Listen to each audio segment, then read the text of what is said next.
Olá, tudo bem? Como você está? Vamos falar um pouquinho sobre o corte do cordão umbilical, o rompimento da sua vida. É importante que você compreenda isso. Existe uma nova fase esperando por você. É necessário estar pronto para permitir essa mudança. Se dependesse de Abraão, ele não teria se separado de Ló, mas a prosperidade de ambos se tornou insustentável. A terra dizia que eles não podiam viver juntos, então Abraão decidiu: você vai embora. Assim que Ló saiu da vida de Abraão, Deus falou: olhe, levante os olhos e olhe.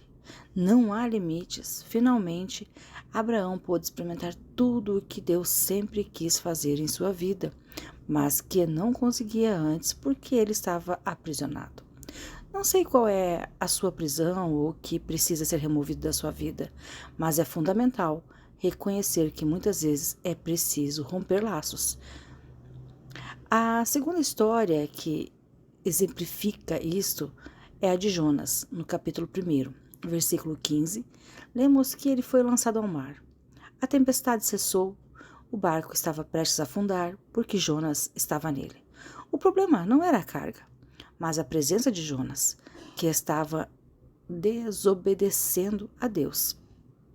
O capitão do navio, preocupado com a tempestade, precisou tomar uma decisão difícil: jogar Jonas fora. Muitas vezes as pessoas não percebem que o que está causando a tempestade em suas vidas pode ser alguém que não deveria estar ali.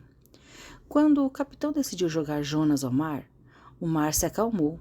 Isso nos ensina que, ao remover aquilo que nos causa problema, podemos encontrar a paz e estabilidade.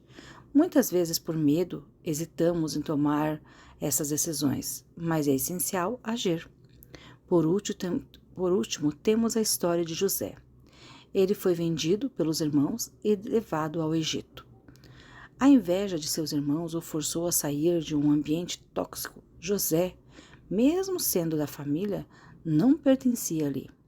Quando Deus quis tirar você de um lugar onde sua visão não se alinha dos outros, é importante reconhecer que algumas pessoas não cabem na sua vida em certos momentos, mas podem caber mais tarde, em um novo contexto.